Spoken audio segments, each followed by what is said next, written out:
Mimar Sinan mengatasi seni bina Renaissance zaman pembaharuan Barat menerusi pembinaan kubahnya. Ia membentuk teknik pencahayaan semula jadi dan menghasilkan sistem akustik dalam bangunan tanpa pembesar suara.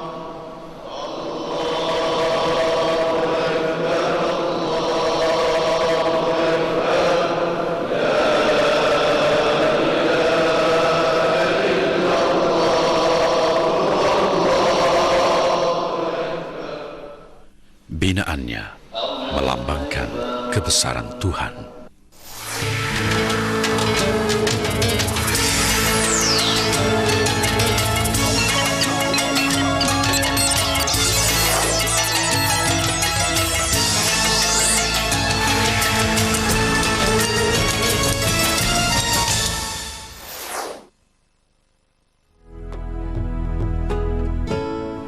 Turki, negara dalam dua benua. Keunikan geografi itu terpapar di Istanbul, bandar yang memiliki bahagian Eropah dan Asia. Negara ini, Golden Horn, bahagian sempit di Selat Bosporus, memperlihatkan ragam kehidupan lebih 10 juta orang penghuni Istanbul. Golden Horn membahagikan kawasan Eropah lama dan Eropah moden Istanbul yang menjadi pusat komersial serta kebudayaan negara Turki.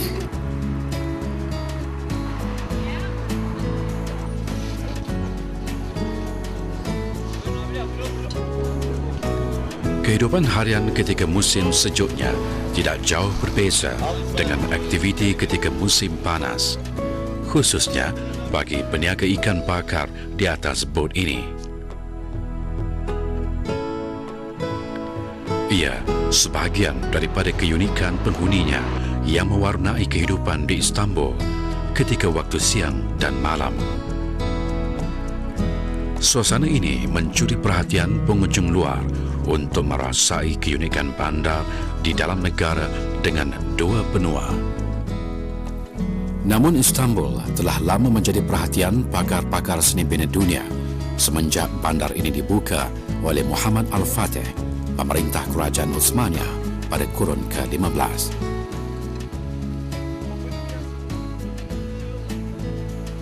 Kehendak pelanggan di daratan cuba dipenuhi sebaik mungkin walaupun mereka sentiasa di alun ombak feri yang berlabuh dan berlepas di tebing Golden Horn ini.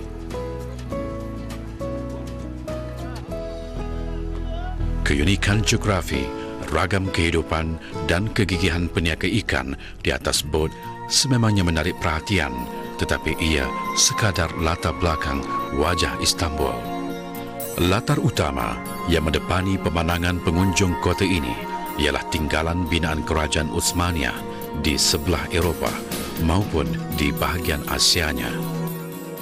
Dominasi kubah besar dan kubah-kubah kecil ini mengatasi seni bina arkitek Renaissance Itali, melambangkan keagungan Tuhan, kedaulatan raja dan kemahiran arkiteknya. Ketika arkitek Itali hanya mampu membangunkan beberapa buah kubah besar di gereja mereka, Mimar Sinan, arkitek di Raja Utsmania, membina ratusan kubah di masjid sekitar Turki. Seni bina arkitek itu menjadi ikutan masjid-masjid hari ini. Kubah adalah pengaruh seni bina Rom dan Byzantine. Ia kemudian mempengaruhi seni bina arkitek zaman Renaissance.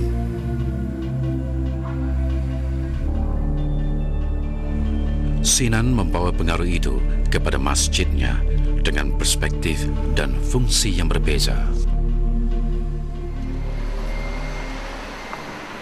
Hari ini sebuah universiti kejuruteraan dan seni bina dikenali sebagai Universiti Sinan dibangunkan di Istanbul sebagai menyambung warisan ilmu Mimar Sinan. Seorang bekas pensyarah universiti ini menulis buku tentang Mimar Sinan. Profesor Dr. Metin Sözen menganggap hasil kerja Sinan membuka ruang pelbagai aspek ilmu seni bina untuk dipelajari. Ne yolla koruyor? Geçmişten öğrenilen, öğretilen bütün mimarların bildiklerini tekrar gözden geçiriyor. Kendisi üstüne bir şey koyuyor. Kendisinden sonraki gelecek mimarlara yol gösteriyor. Yani süreklilik fikri var. Yani kültürel mirasa saygı var. Yani geçmiş değerleri günümüze aktarmak için de çok dinamik bir ortam yaratan, bugünün çağdaş kavramlarına, çağdaş düşüncesine, çağdaş doğa ve kültür anlayışına, kültür varlıklarını koruma bilincine katkısı olan bir 16. yüzyıl büyük insanı olarak duruyor. Fungsi kubah besar dan kubah-kubah kecil pada Masjid Binaan Mimar Sinan dikaji oleh seorang pensyarah seni bina di Malaysia. Profesor Dr. Muhammad Fauzi Muhammad Zain, pakar teknologi konkrit bahan dan sistem binaan Mampan dari Universiti Kebangsaan Malaysia, adalah penerima pingat emas tahun 2004 Anugerah Reka Cipta Antarabangsa di Geneva. Berbeza dengan arkitek-arkitek di Itali, arkitek-arkitek di Turki di zaman keagungan kerajaan Ottoman, terutamanya Mimar Sinan, telah menggunakan konsep binaan kubah yang mengambil kira aspek-aspek ruang, struktur, simbolisme, pencahayaan serta akustik.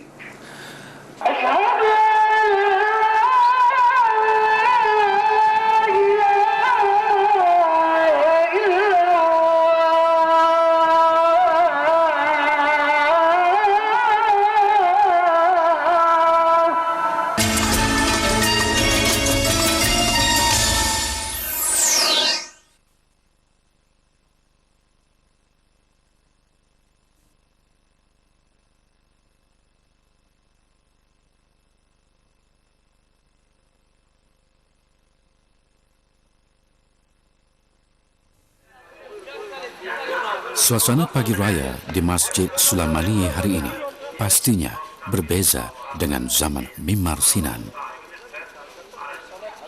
Susu panas bersama serbuk kayu manis menyambut kehadiran pengunjungnya sebelum mereka menunaikan solat hari raya.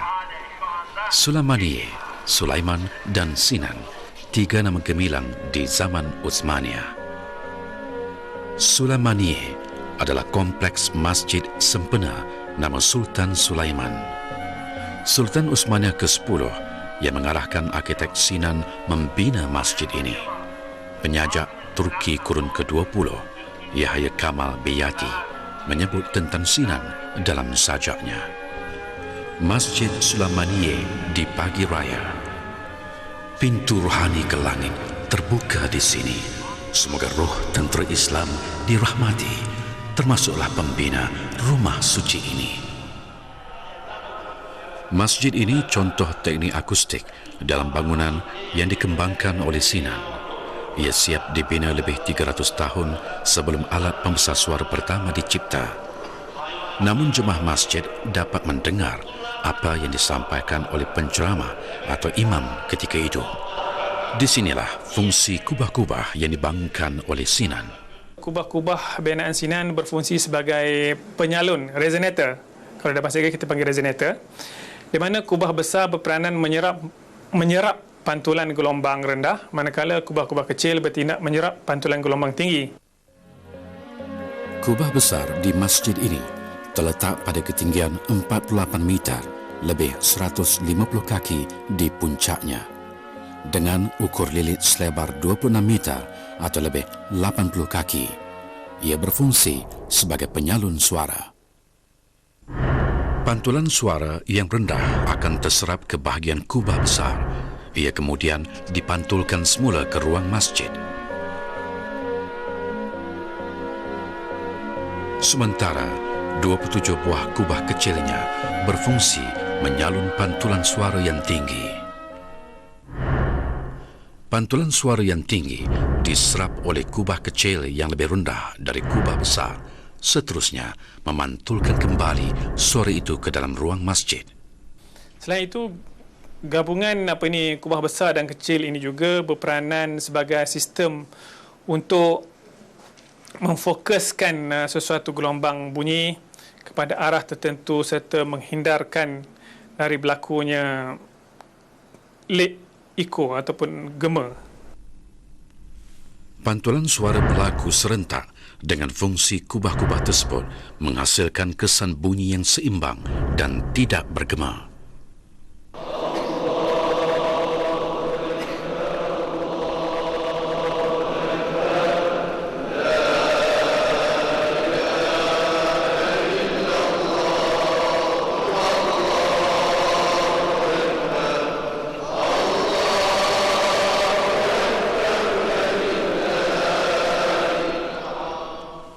Sistem akustik itu dapat mengelak jemaah daripada hilang tumpuan kepada imam ketika solat dan meningkatkan kekhusyukan mereka beribadah. Sinan telah memperkenalkan kubah utama yang terletak di tengah-tengah, sementara kubah-kubah kecil pula diletak sekeliling kubah-kubah utama tadi. Dinding-dinding di bawah kubah tersebut dibina pula bukaan-bukaan yang pada satu ketika untuk satu masjid itu terdapat 32 jenis bukaan. Di mana bukaan-bukaan ini telah membenarkan pencahayaan semula jadi memasuki ruang dalam masjid. Ini seterusnya menerangi ruang dalam masjid tersebutlah. Beban kubah utama yang dibina arkitek Eropah terletak pada dinding bangunan, sementara beban kubah utama yang dibina oleh Sinan diletakkan pada lengkungan berbentuk separuh kubah serta tiang-tiang yang menyokongnya. Oleh itu, teknik yang digunakan oleh Sinan memudahkan dia membuat tingkap-tingkap kecil di sekeliling kubah itu. Terdapat 138 tingkap pada kubah-kubah ini yang membolehkan cahaya memasuki masjid.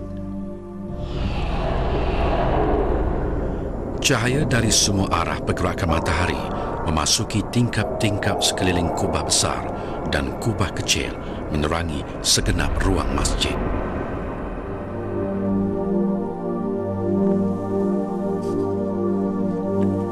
Selain itu, Sinan menambah tingkap-tingkap pada dinding masjid bagi membenarkan lebih banyak cahaya menerangi ruang di dalamnya. Oleh itu, tingkap pada kubah dan dinding masjid berperanan membenarkan cahaya masuk dari bahagian atas Masjid Sulaimaniye sama ada ketika musim sejuk ataupun musim panas. Manakala pada bahagian bawah masjid ini dibina tingkap-tingkap yang lebih besar. Kedudukannya membolehkan cahaya terus memasuki bangunan ini mengikut pergerakan matahari.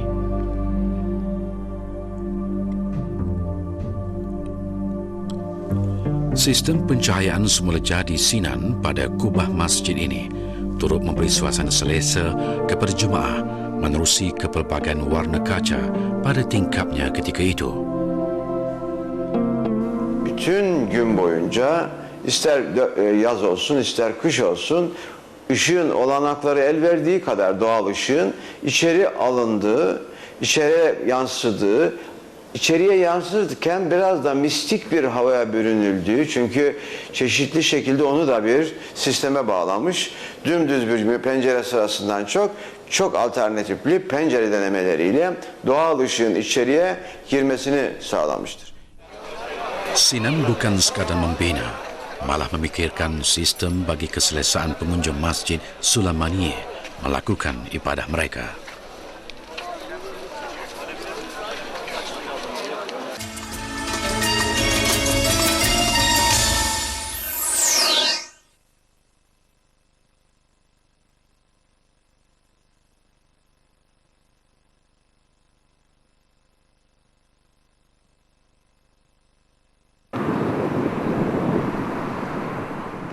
Sinan merancang pembangunan yang dilakukannya.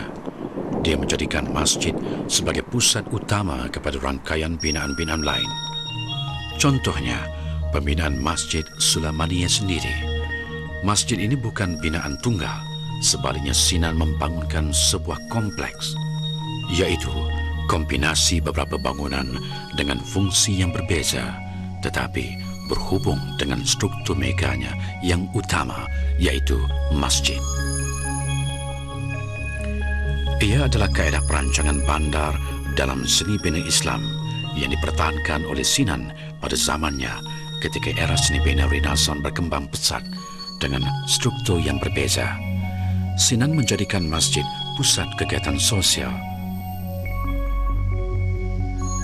Kompleksnya terdiri daripada madrasah, hamam, tempat mandian wak, tradisi masyarakat tempatan. Dia menempatkan hospital, imaret, dapur utama untuk memasak makanan bagi fakir miskin, dan karavanserai, rumah tumpangan para pedagang. Umumnya, Sinan meletakkan kedudukan masjid sebagai pusat kegiatan pendidikan, kebudayaan, perniagaan, kebajikan, dan pembinaan rohani.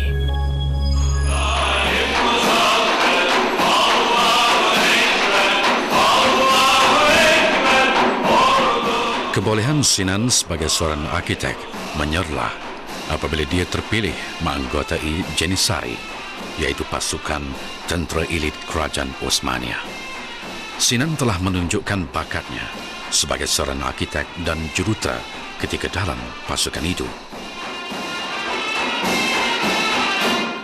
Kebolehan beliau dapat dilihat apabila beliau berjaya membina sebuah jambatan di atas sungai Prat di Moldavia dalam masa cuma 13 hari.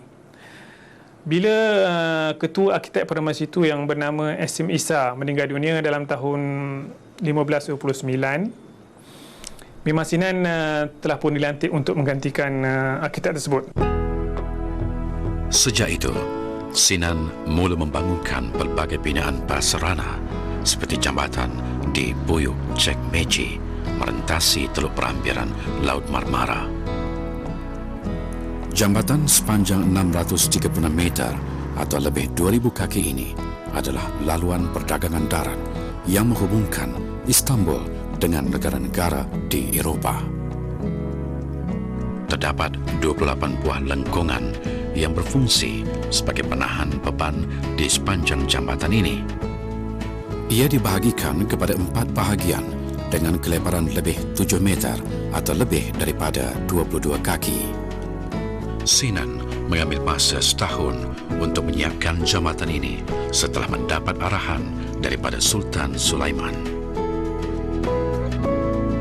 Selain itu, dia turut membina karavanserai sebagai tempat persinggahan para pedagang dan haiwan tunggangan mereka.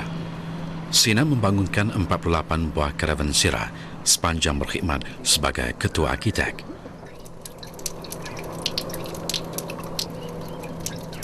Dia juga membina 7 aqueduct atau saluran air untuk kemudahan penduduk Istanbul ketika itu.